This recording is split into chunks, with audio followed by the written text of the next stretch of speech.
நண்பர்கள் அனைவருக்கும் என் வணக்கம். இந்த வீடியோவில் நம்ம பார்க்க போகிற ஷார்ட்கட் சிம்பிள் இன்ட்ரெஸ்ட் தனிவட்டியிலிருந்து. கொஷின், ஒரு அசலானது 2 வருடத்தில் 9/4 மடங்காக ஆகும் எனில் அதன் வட்டி விகிதம் எவ்வளவு?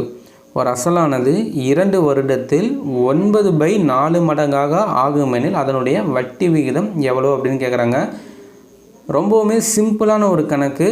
நம்மளை கன்ஃபியூஸ் பண்ணுறதுக்காக கொஞ்சம் ட்விஸ்ட் பண்ணி கேட்டிருக்காங்க. இப்போ நம்ம என்ன பண்ணலான்னா, இதே டைப்பில் எக்ஸாம்ஸில் கேட்ட 2 கொஷின்ஸ் சால்வ் பண்ணிவிட்டு அதுக்கப்புறமா ஃபைனலாக இந்த கொஷின் சால்வ் பண்ணலாம். அந்த 2 கொஷினும் புரிஞ்சிருச்சுன்னா இந்த கொஷின் உங்களுக்கு ரொம்பவுமே சுலபமாக இருக்கும். அதனால் 2வது கொஷின் போகலாம். ஒரு தொகை ஆண்டிற்கு 8% தனிவட்டி வீதத்தில் அத்தொகையை போல் 2 மடங்காகிறது எனில் எடுத்துக்கொள்ளும் காலம் என்ன அப்படின்ட்டு கேட்குறாங்க. பொதுவாக இந்த டைப் கொஷின் எப்படி கேட்பாங்கன்னா, ஒரு அமௌண்ட், அந்த அமௌண்ட் எவ்வளோன்னு கொடுத்துருக்க மாட்டாங்க, அந்த அமௌண்ட்டினுடைய மடங்கு தான் கொடுத்துருப்பாங்க.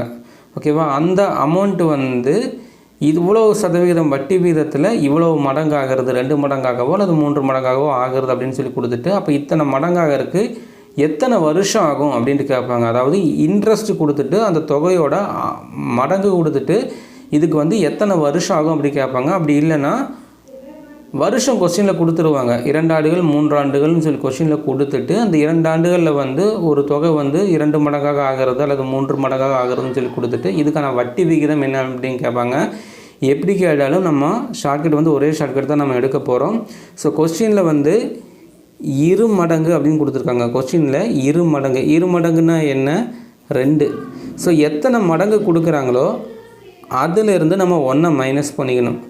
2ல் 1 போச்சுன்னா 1, வரக்கூடிய ஆன்சர் கூட 2 0 ஆட் பண்ணிவிட்டு இதை கொஷினில் கொடுத்துருக்க வட்டி விகிதமோ அல்லது காலமோ எது கொடுக்குறாங்களோ அதால் டிவைட் பண்ணிக்கணும். ஓகேவா? 100/8 12 ஆண்டுகள் தான் இந்த சம்முக்கான ஆன்சர். 8% வட்டி வீதத்தில் ஒரு தொகை அத்தொகையை போல் 2 மடங்காக ஆக 12 ஆண்டுகள் ஆகும். அடுத்த கேள்வி, ஒரு குறிப்பிட்ட அசலானது 8% வட்டி வீதத்தில் எத்தனை ஆண்டுகளில் 3 மடங்காக ஆகும் அப்படின்ட்டு கேட்டிருக்காங்க. 3 மடங்கு அப்படின்ட்டு கொடுத்துருக்காங்க. 3 மைனஸ் 1, 3 மைனஸ் 1 எவ்வளோ வரும்? 2. அது கூட 2 சைபரை ஆட் பண்ணிக்கலாம். 200/8 போட்டோன்னா நம்மளுக்கு 2 8 16, பேலன்ஸ் 4, 8 40, 25 ஆண்டுகள் இந்த சம்முக்கு நம்மளுக்கு ஆன்சராக கிடைக்கும். அவ்வளோதான். எத்தனை மடங்கு கொடுக்குறாங்களோ அதிலிருந்து நம்ம 1 மைனஸ் பண்ணி 2 சைபரை ஆட் பண்ணிக்கணும். அது கூட கொஷினில் கொடுத்து கூட வட்டி விகிதமோ அல்லது ஆண்டு எது கொடுக்குறாங்களோ அதை நம்ம டிவைட் பண்ணிக்கணும். இப்போ நம்ம முதல் கேள்விக்கு வருவோம். ஒரு அசலானது 2 வருடத்தில் 9/4 மடங்காக ஆகுமெனில் அதனுடைய வட்டி விகிதம் எவ்வளவு? அதான் கேட்குறாங்க. இங்கே வருஷம் கொடுத்துருக்காங்க, கொடுத்துட்டு வட்டி விகிதம் என்னென்னு அப்படின்னு கேட்குறாங்க. 9/4 அப்படிங்கிறது நம்மளுக்கு 4 அப்படியே வச்சு 9ல் 4 2 வாட்டி வகுப்படும். பேலன்ஸ் 1. 9/4 அப்படிங்கிறது நம்மளுக்கு 2.25 மடங்கு, 2.25 மடங்கு, அதாவது 2.25 மடங்கு. இப்போ 2.25 எத்தனை மடங்கு இருக்குதோ அதிலிருந்து நம்ம என்ன பண்ணணும்? 1 மைனஸ் பண்ணிக்கணும். 1.25 அது கூட 2 0 ஆட் பண்ணிட்டோன்னா நம்மளுக்கு 125 அப்படின்ட்டு வரும். இவ்வளோ தான். அப்போ 125 டிவைடட் பை கொஸ்டினில் கொடுத்துருக்கூடிய அந்த வருஷத்தை டிவைட் பண்ணிட்டு அந்த சம்முக்கு நம்மளுக்கு ஆன்சர் கிடச்சிடும்.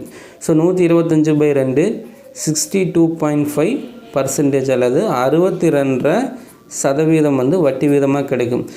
இந்த கொஷினும் இதுக்கு முன்னாடி நம்ம சால்வ் பண்ண கொஷினும் சேம் டைப்பு தான். அங்கே 2 மடங்கு 3 மடங்கு அப்படின்னு சொல்லி டைரெக்டாக கொடுத்துருந்ததுனால நம்ம டைரெக்டாக ஆன்சர் பண்ணிட்டோம். இங்கே கொஞ்சம் இன்டெரக்டாக கொடுத்துருக்காங்க. இதை நம்ம மடங்குக்கு கன்வெர்ட் பண்ணி அதிலிருந்து நம்ம 1 மைனஸ் பண்ணி நம்ம ஆன்சர் பண்ணியிருக்கோம். அவ்வளோதான். பெரிய வித்தியாசம் கிடையாது அந்த கொஷினுக்கும் இந்த கொஷினுக்கும்.